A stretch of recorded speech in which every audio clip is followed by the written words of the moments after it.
Hey book readers.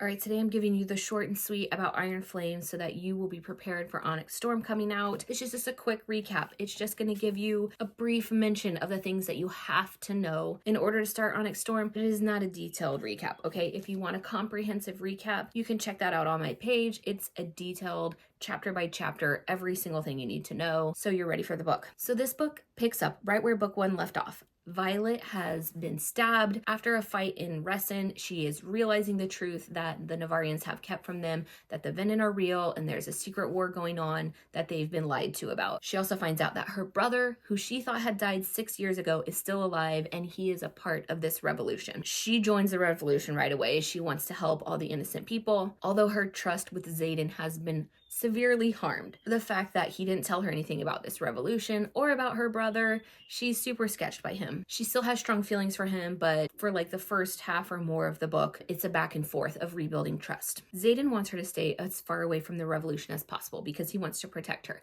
but she wants to do something. So what she does throughout the book is try to research how to raise wards in Erasia, because right now only Basgiath and Navarre has wards that protect them, and the wards are powered by this special alloy they aren't willing to share with anybody, so they only have enough of the alloy to power their own wards. Xaden has been smuggling daggers and weapons that have this alloy to give to the revolution, and they're using them to fight and kill the venin. So Xaden and Brennan think that weapons are their top priority to win the war, but Violet thinks they need to figure out how to raise their own wards. The short and sweet of it is she works with her friend Justinia, who was in the scribe quadrant. They find 2 journals from 2 writers of the original 6. It gives them instructions on how to raise the wards. In the end, we find out that Violet's dad thinks Warwick's journal was unreliable, that he didn't want to share the knowledge with people, and he put some things in there that aren't true. But Lyra had a journal where everything was accurate because she wanted to share the information with everyone. Violet, Dane, and Justinia work together to translate all of them, and they figure out exactly what it is that they need to do to raise these wards. The correct translation for raising the wards is to get 1 of every breed of dragon to fire the stone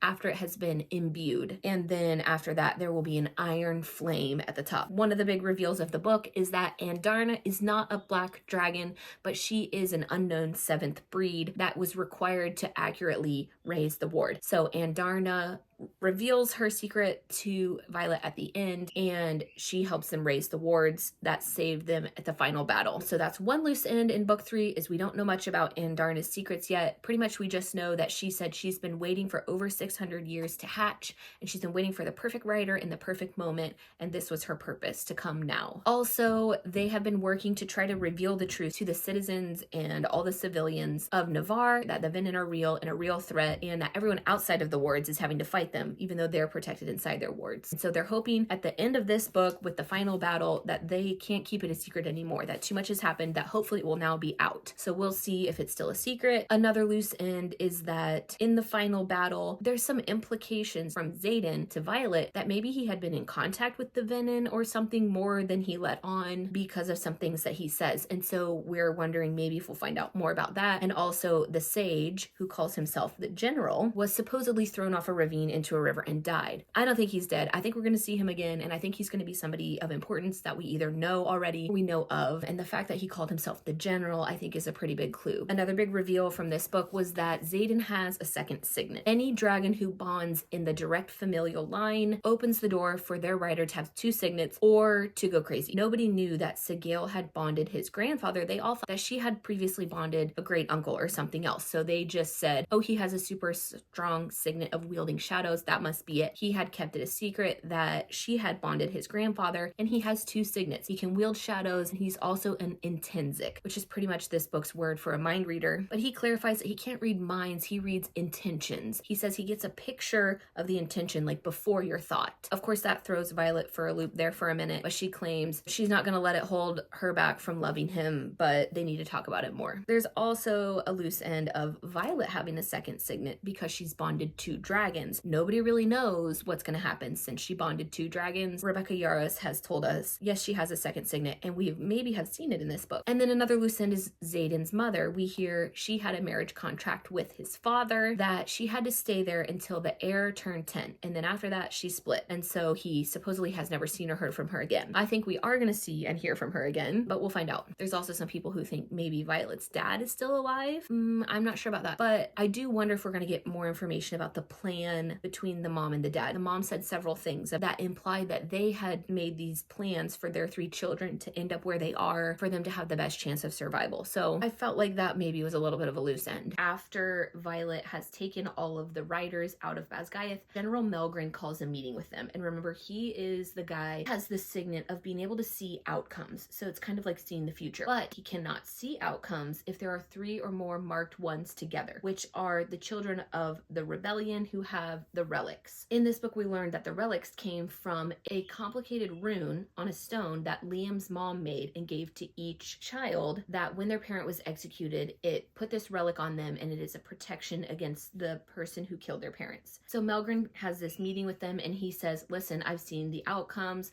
We are gonna fall to the venin in a battle, and we need your help. They're like, no way, Jose, why are we gonna help you when you've been killing civilians and not helping us at all? And so then they go their separate ways. But then as things go on, Violet realizes the battle that he was asking for help for is a distraction, and that what she thinks the venin are actually going to do is drop all of the wards and go to Basgiath and head to the Vale and try to drain the grounds there. She gets Xaden and whoever will go with them to fly to Basgiath. She convinces her mom to go check, and the guards of the wards are killed, and Jack Barlow is there. He has turned venin somehow within the wards, and he tells them the wards aren't as strong as you guys think. They want you to believe that it's keeping out all venin and all of their ability to channel, but it doesn't. He said he's weaker, but he can still channel within the wards. And within the battle, Violet realizes he had been channeling even the very first fight that he had with her on the mat in the first book. He kills his own dragon, makes her fall into it, and it crashes the ward stone down,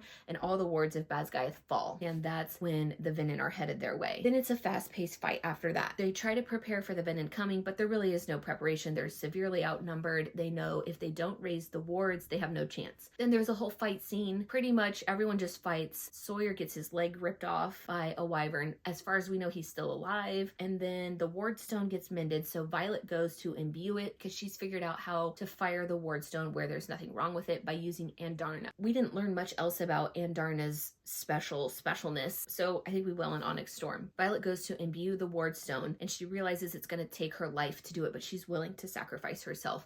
But then her mom kicks her off of the stone, and she uses Sloane, which is Liam's little sister, to imbue the ward stone, because Sloane is a siphon, and siphons have the ability to imbue quickly. Basically, General Sorrengail forces her to drain her power into the stone, sacrificing herself so that the wards will be raised. So her mom dies, raising the wards, all the wyvern fall, the venin retreat. But in the process of this, Xaden had to fight the sage and resorted to channeling and turning venin. That last chapter we get where we have Xaden's POV, we see the end of his fight with the sage right before he channels via a dream. He describes it like he knows he's gonna lose. There's no chance that he could win. He's like, we're all outmatched. Nobody's gonna beat this guy. Right before he turns, he looks down the bond and sees that Violet's about to kill herself in order to imbue the ward stone. And then he loses it, and he's like willing to do anything to keep her alive. It leaves off where he goes to the dungeon where Jack Barlow is, asking him what's the cure for this, and he says there's no cure, this isn't a disease, this is power. And then it just ends with Xaden being scared because he can already feel the addiction to craving more power from the ground. We don't know what's gonna happen with Xaden turning venin. So short summary of where we've ended on book 2 before you go into book 3. Half of the writer's quadrant is with the revolution now, and half is still with Navarre. Violet and all who came to fight are at Basgiath. They have won this single battle. We don't know what's gonna happen with Xaden turning venin. We got a bunch of loose ends that we're gonna find out in Onyx Storm. That's just a quick recap of Iron Flame. Subscribe if you want to follow along and talk more books, because we all know books make life better.